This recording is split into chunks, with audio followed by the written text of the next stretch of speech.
Homestead brings value home. Homestead, home brand. I've got a shopping list in my hand. Written on the back of a cornflakes box, folded hard. Looking at the shelves in the dark corner of the shop. Tea bags, sugar, milk, eggs, self-raising flour, a pound of beef mince, 2 onions, lollipops. I have no money, but a short letter. We'll pay you back on Thursday. I hope no one standing behind me notices. The serious man in a butcher's coat writes into his serious book, and it snaps shut. Striped purple and blue bags, and we're away. Thank you. Thank fuck. Salt and flour. In the kitchen, my mother kneading bread on the table, like a drum. The soft thump when she turns it over. The rolling pin, an old wine bottle. The rocking sound. The uneven table leg. Thump. Then roll. Rock. Roll. Splash of water. Flick of flour. The whole thing is music. A pulse runs through the house. A calming, rounded power. Then she rubs her hands together in one fluid motion. All the excess comes off, revealing her wedding band. And there lies the loaf. Ready. Conjured from salt and flour. Breathing heavily. Drummed into existence. Fishing trip. I got myself a haircut after school. Came home and my father said, "We're going fishing." We strapped the rods to the peeling red frame of the Honda 50, put the tackle box in the white case at the back, and we're off. I hated being the passenger. He made me nervous. My hands gripped the chrome behind me, going around corners. He'd shout something through the plastic visor. I hadn't a clue what he was saying. Should I lean with him as he turned or stay upright? I never knew, and I still don't. I just pretended I did to minimize communication. I just hoped we wouldn't crash. At the lake, the sun splashed across the water. Red floats bobbed, reels clicking and winding. Evening drew in, the mosquitoes stealing the light. "You got a haircut," he said, rubbing my head. It felt good that he noticed.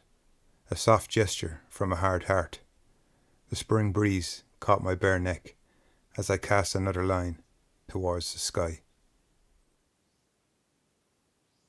The helicopter tree. There is a place in the field beside the houses, wild with rushes blowing. An unloved field covered in clover. Not a place of beauty, just a shortcut to town. I go down to the tree that overlooks the next estate. Standing under the helicopter tree, an old frayed rope swinging in the breeze. A rusted gate chewed by time. I'm on the border of something I don't know. I'm dying for a shit. But I hold it. I hold it. Just staring at the field and the rooftops below. Just me.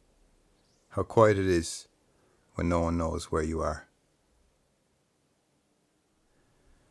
The queue. Before my father found work, he'd sign on at the social welfare office each week. A small green room in a crooked building, a covered alleyway leading up, with smooth cobblestone. Cigarette butts crushed into the cracks. The men would queue, small talk and big talk, shuffling their way towards payday, muttering away, rolling fags, all walks of life, standing on hard times, polishing the stones beneath their feet. Tennis season.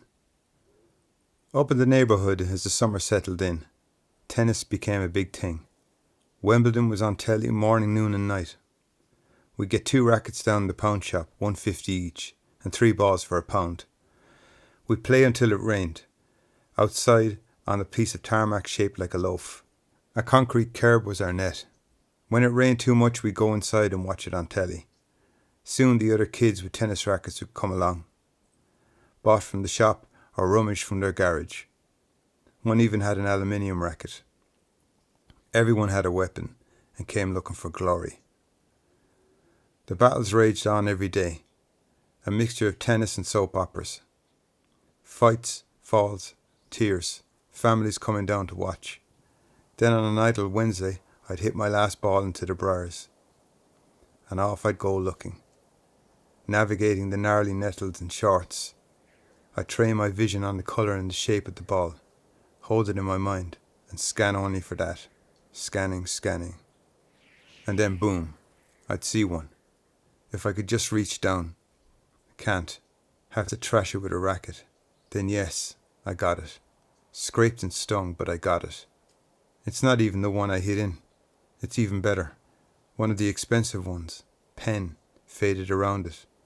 Dark green and dirty, fuzzy like a gremlin. Maybe from last year. Then I'd spot another, and another. Whoa, look how many I found. Jesus, tennis really is a great game. Spot. Spot was our third dog. Tramp was too nervous. Boxer had to be put down. Spot stayed. He was a small little guy. Sort of terrier. Off-white coat. One big black spot on his back. Keen brown eyes. He'd known we were trying to fool him. He'd predict which shortcut we would take. He would clear a 5-foot fence. He was our love and our joy. When he mauled the neighbour's cat, the father said he had to go. A friend of the family would take him. One night he followed us into town, right down to the end, to Stephen's flat. He came in with us and we awkwardly left him there. He knew he wasn't coming back. I could hear him crying out, echoing through the empty streets the whole way home.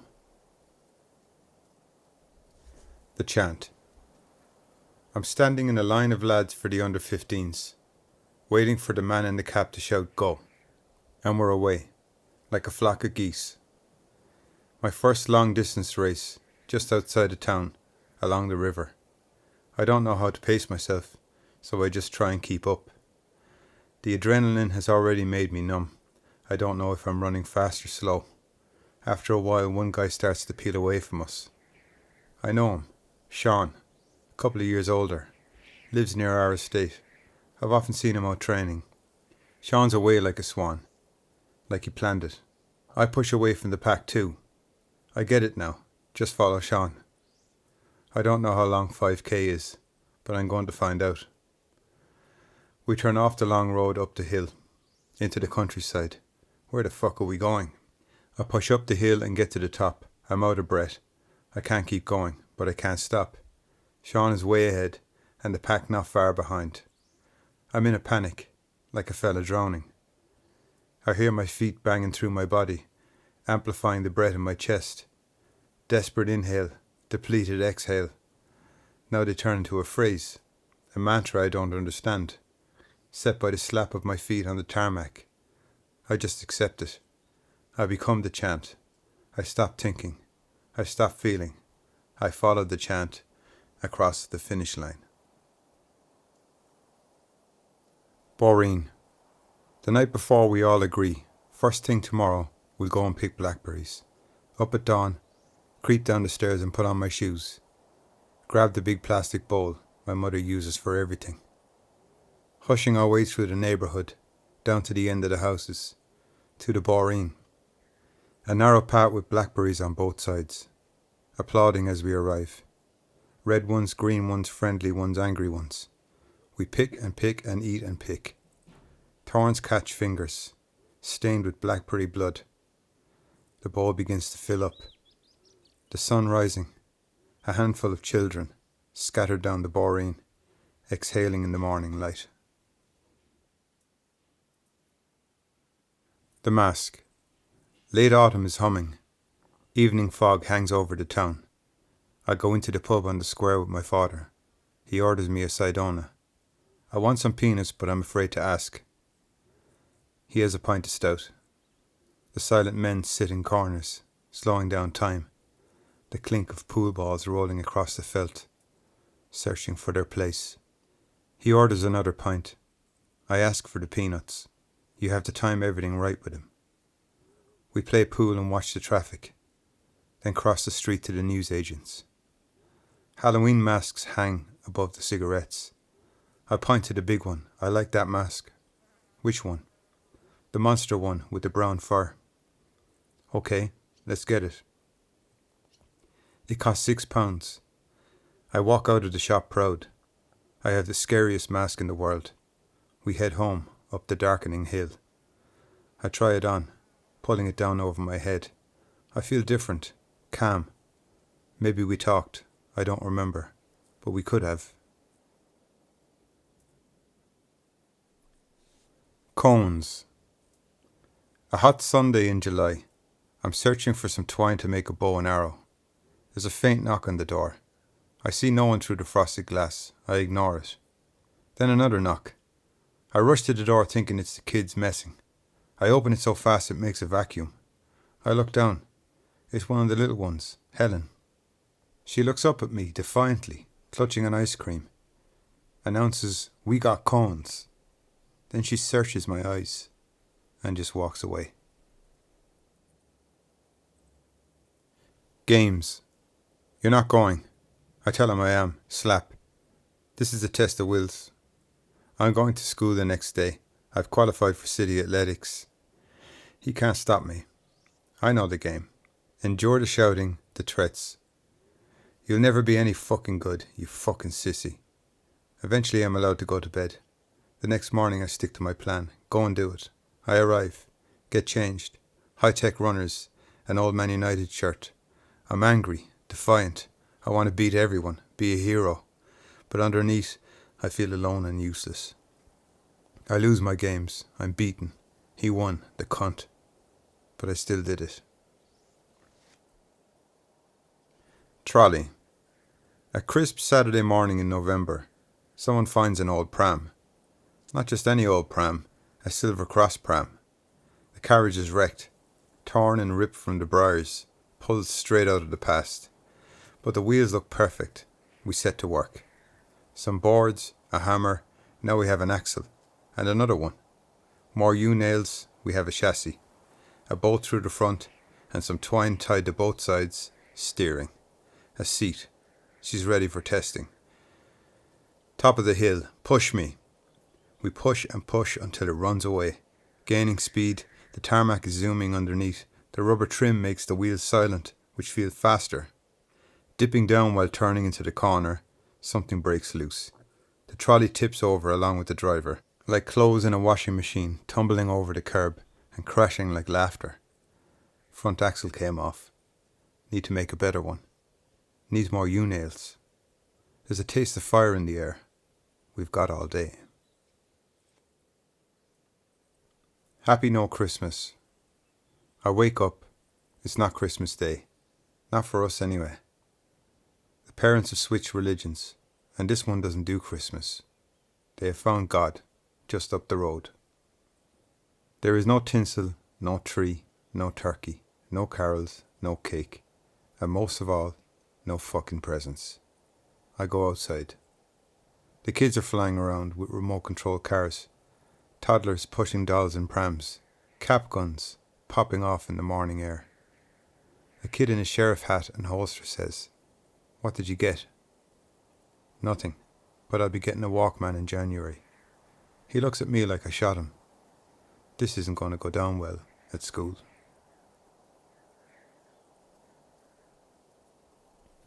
Ramp. The last thing I hear is the sound of my BMX tires striking the wooden ramp, machine gun like, ba-bum. Cobbled together from an old headboard and a milk crate. By all accounts, things seem to have gone well. I'm in the air. There is hope still. Everything else is silent. The wind in my ears. Just keep doing what you're doing. And then the bike starts to tilt back. Too much back. The bike is now in front of me, and I've landed on my back. Ah! That old man sound. Is my back broken? I can't breathe. Fighting to take a breath. Pushing against life itself. Rolling on the freshly cut grass. And then the pain stops. I relax. I'm okay. Smack. I told you not to flinch. Put your hands down. Smack. Don't fucking move your head. Put your hands down. Don't you fucking raise your eyes to the sky at me. I'll give you something to raise your fucking eyes to the sky for. Smack. Smack. Black. Once the bell rings, I'm out of here. I don't care about anything. He's going to Cork today for the weekend. I couldn't be happier. I'm going to walk in the front door and hug my mother. I'm going to throw my bag under the bed. I'm going to watch the turtles in Captain Planet and eat eggs and chips and beans. So fuck you. Lines. I must not be obstinate. I must not be obstinate. I must not be obstinate. I must not be obstinate. I must not be obstinate. I must not be obstinate. I must not be obstinate. I just not be obstinate. I must not be obstinate. I must not be obstinate. I must not be obstinate. I just not be obstinate. I must not be obstinate. I must not be obstinate. I must not be obstinate. I must not be obstinate. I must not be obstinate. I must not be obstinate. I must not be obstinate. I must not be obstinate. I must not be obstinate. I must not be obstinate. I must not be obstinate. I must not be. Red car. I'm walking down the hill, almost at the post office.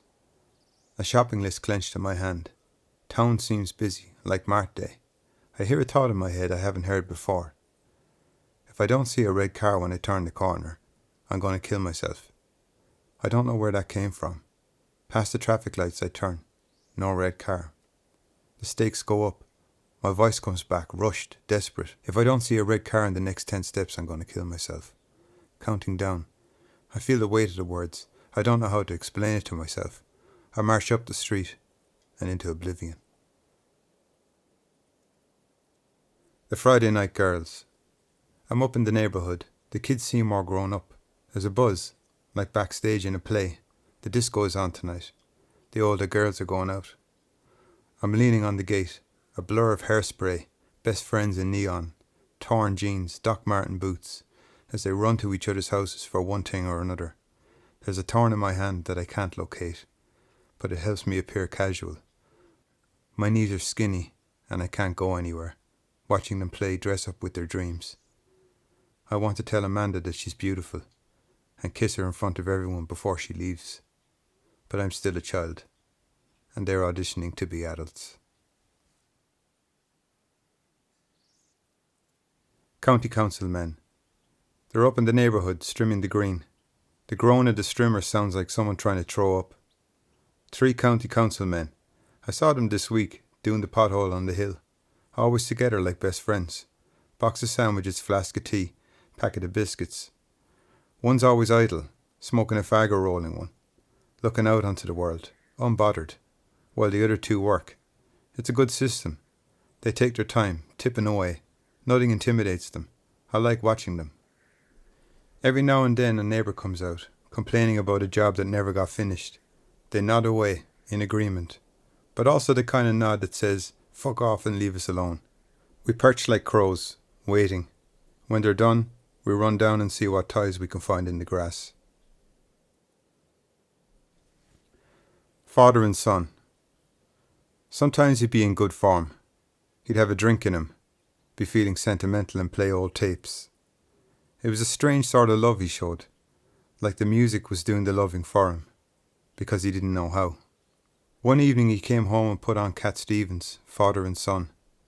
He played it for me and pointed at the lyrics with tears in his eyes, like stars twinkling above a dark sky. You're still young, that's your fault.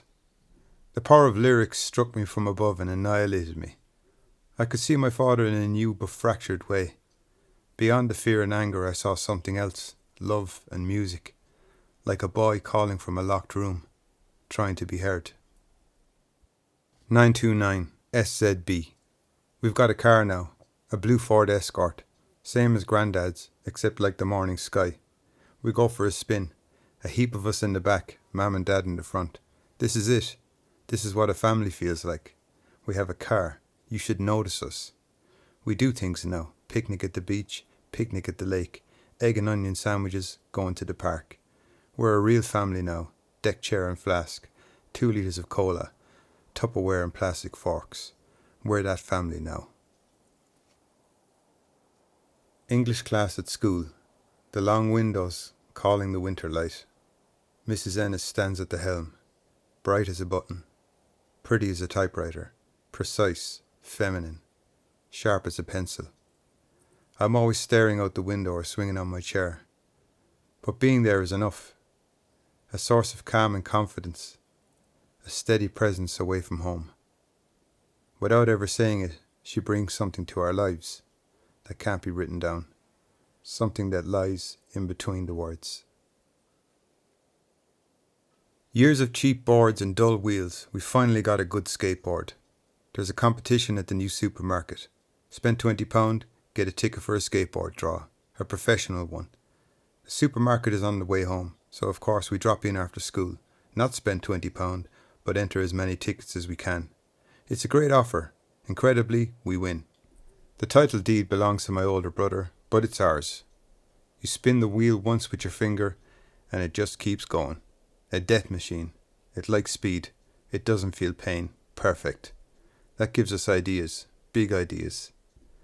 Bashing it around our neighbourhood is brutal. One little bump, one crack, one pebble, and airborne. A new lesson in gravity. They built a new car park by the river. We sneak down at night. A crisp new tarmac road, street lights like statues. Not a crack, not a pothole, no cars, just pure. The clack of the board as we set it down, like it can barely contain itself. A symphony when it starts rolling, escaping into the night air. I feel complete, released, at one with motion. A chorus of precision wheels, singing round and round, whispering like ravens' wings, swooping in and out of the shadows. Rentman. In the afternoon, the old wine Reynolds shows up. The figure appears at the frosted door. Black hair, white shirt. The letterbox snaps twice through the house. Don't move. Don't make a sound. We're not here. The letterbox barks again, searching every room. The walls hold their breath. There's an absurd pause, just hanging there. My reflex to go and answer is severed. I stay still, behind the kitchen door. His head tilts down, his pixelated shoulders slump, and then he dissolves, out of frame. Ice cream block. A cool block of raspberry ice cream sits on the counter. The edge is bashed from being in the bags. The cardboard cover starting to melt. Folds away beautifully, and there it is, a glowing tablet of vanilla with a raging streak of raspberry. It's perfect. She takes a big knife and cuts it into 6 pieces. Packet of wafers, handed out to us like disciples. A miracle. Now only £1.49. The gap. The days are long, but not the way you'd want. A strange stillness in the afternoon. A tractor in the furthest field goes quiet in the heat. Silence as far as the eye can see. I'm watching the gap between the fence and the telecom Erin building through pretend binoculars. Then at 1:15, our dusty blue escort squeaking up the hill in the sun. He's coming home for lunch. I made noodles and cheese sandwich. He'd be there for 30 minutes, then gone till 5:30. Only a few more days and Mum will be home. Great expectations. Just after the World Cup, someone walks into the classroom and announces that I won an award for a poetry competition we did a while back. There will be a presentation at the newly built local library in town. You'll be meeting Mr. Eamon Dunphy. He'll be giving out the awards 3 p.m. on Wednesday. Me? I won. Eamon Dunphy. I'll be there. This is big. This is really big. I'm meeting Eamon Dunphy. He read something I wrote. I'm getting an award. It could be a motorbike, a skateboard, a signed football. At 3 p.m. I pushed through the library door, hit by the smell of books. There's Eamon, talking to a circle of people, with his boyish hair and unruly brow, just like the telly. I sidle in. I'm nervous. I thought I would be more confident than this. Someone calls my name. I walk into the centre. I think I have something to say. Eamon thrusts out his hand to be shook. I gladly oblige. With his other hand he presses me a slim plastic box. Watercolour paints. Are you fucking joking me? Well done, Brian. Oh, thank you very much. Someone from the committee paws me on the shoulder and makes a wow face at my prize. Jesus Christ. I'm going home. The Neverman. You see him on a Wednesday or a Thursday passing a doorway or a shop window. He stops and talks with no one, always moving, always silent. You see him on a Wednesday or a Thursday, his stride is long and powerful, his shoes and his clothes are neither black nor brown, just like his hair and his eyes. He never makes a sound. He lives outside the town. His face is always the same expression, it never changes, always looking ahead like something is calling him. 2 bags of shopping locked in his fists, as he marches on. One time I was walking home. It was winter. The wind was yelping at the fences. Where the town lights die, a long stretch of darkness lay ahead of me. A quarter mile ahead, a flash of car light revealed a tall figure with broad shoulders. My body shook. It was the Neverman. I dare not cross the road for fear of alerting him and frightening myself even more, so we walked the long straight dark road towards one another, step by step. Another car flashed by, moving closer, an inescapable corridor. Another car flashed closer still. Now he's only yards away. I could hear my heart banging in my throat. He's right in front of me, then whoosh. He passes like a train, the cool wind swirling around him, same expression, not a sound. Then I ran like hell. Adrenaline taking over, all sense out the window. I couldn't tell if he was running after me or not, my mind insane. When I got to the house, I dared myself to look back. And there, I watched him, where the town lights begin, marching, stitching in and out of the pools of light and dark. That was the last time I ever saw the Neverman. Milk. There was talk that the house was haunted. Things moving around that shouldn't. Maybe it's a prank, or they say because the estate is built on a mass famine grave. I'm in bed and I hear a very loud bang, like a gunshot, and then pure silence. I freeze for a second. My heart is beating into my face. Then I force myself to get up. I creep down the stairs and scan the kitchen, through the banister. Everything looks normal, except for a bottle of milk on the counter, lying on its side, snaking down the washing machine, spilling onto the red lino. I split into two people. One of me goes down and checks. The other creeps back up the stairs, retreating back to bed. Big John. Go again. He didn't hear the last one. Go on. We walk over to the glowing glass door. Sounds of telly and smells of sausages. 3 times, okay? Bang, bang, bang, and run. Behind us is the yell of a grown man. Feels serious this time. We disperse through the neighbourhood. I peel off behind his house, up the back lane. He's gone over to the other side after the others. I start to panic, looking for a place. The gates are locked and I don't want to get trapped in someone's garden. Time is running out. By the streetlight there's a garden with no fence. I slip into the shadow cast by the wall. I hunch down. I'm fucked. I look to my right and there he is, standing just beside me, right under the streetlight, with only the shadow dividing us. Surely to fuck he can hear my heart wailing, towering like a bull, nostrils bursting with vapour, the broken glass sparkling under his feet. It dawns on me. He can't see me. I'm invisible. He turns and walks away, back into his house, defeated. We clamber out of the shadows, heading home, trying to breathe normal. Lino. The hole in my shoe has been getting bigger. It's because I'm always skidding around the place. I'm used to the routine of fixing it up now. Tried cardboard. Too soft. Gets wet. And stones poke through. Tried 2 pairs of socks. Makes no difference. Holes in wet socks. Then it hits me. Lino. There's a roll of it under the stairs from when they did the kitchen. I go in and dig through the fishing rods and motorbike parts. Got it. I lay it on the floor and take off my shoe. I draw the outline of my foot with a marker. I cut it out. Pop it in my shoe. Now for some super glue. Found it, but the tube is fucked. I have Pritt stick in my pencil case. Glued to the inside. Done. Wow. This feels nice. I'm great. Jane. Down at the playground on Monday, kids screaming down slides and screeching on wonky swings. She appears through the far gate, with her tennis racket and her friends, her long licorice hair shining like treacle in the sun. My heart grinds to a halt, and then lurches to life. Every moment is now charged with the possibility of a glance, a hi, a smile. I can't concentrate on the game. I forgot I'm even playing. Every part of me is drawn to her. Gravity is acting weird. They sit outside on the bench, talking, sometimes looking in. I have to do the best pretending I've ever done, pretending she's not there, while trying to show off. I don't know what's working and what's not. Through the wire fence she shouts, Do you want to play doubles? My soul gets into a rocket and fucks off. Sure, I say. She comes around to my side of the court with baffling confidence, gives me a look, and I hand her the ball to serve. The Gulf War. The telly stays on later these days, casting night vision footage out into the hall. Scud missiles, surface-to-air strikes, news just in, expert analysis, launching up the stairs onto the landing.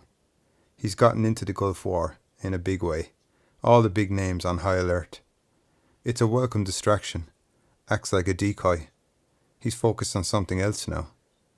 An armchair dictator, sitting in the sitting room, taking a break from carpet bombing his own civilians. Wednesdays. Of all the days of the week, this one is the toughest. Bread and butter sandwiches for school, but for dinner something magic will happen. Somehow. The homework seems harder, surveillance seems higher. He might be out of fags, stay out of the way, draw the least amount of attention. It's the last push before payday, the wheels of the week on the crest of the hill.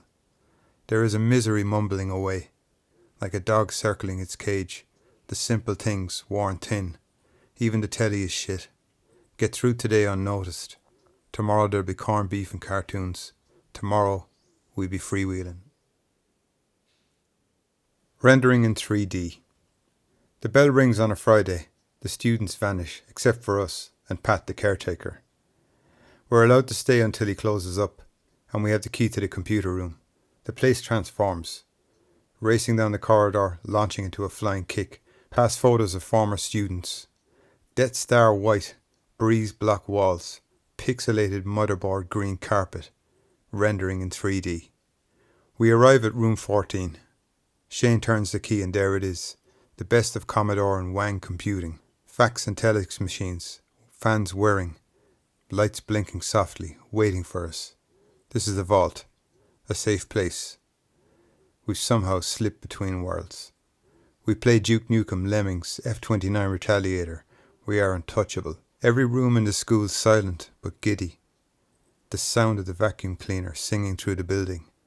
Someone drew a dick using AutoCAD. Good times. Outrun. Sitting on the stairs on a Saturday night playing Outrun on a borrowed SEGA Game Gear. He's gone for the night. Calm. No fear. No tension. The steps of the stairs have been brushed. The smell of baking lifting up.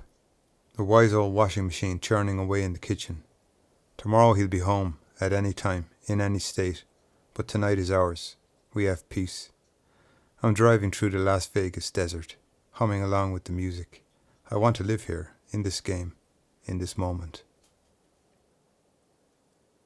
Welcome Home Week. The festival has arrived again, made of the Isles. The local paper issues a schedule of what's on. Face painting in the town hall, three-legged races down in the park, road bowling out the marsh road. Then there's the Dome, a marquee set up in the wastelands of town. There's going to be music, Tin Lizzy tribute, the boys are back in town, booming up the hill to our estate. My parents have gone out for the night. It's a rare thing. I'm sitting out at the step at midnight. The music is still going. I wonder at the lights twinkling far below. Everyone is there. The telly in the kitchen, black and white, about a fella who's trapped in an old town or something. I wake up to the test signal. The door handle is pushed. I rush to the hall. My mother passes in her cream coat, carrying the scent of nighttime. Her hands are gloriously cool to touch. She looks happy, refreshed. She gives me a Moro bar.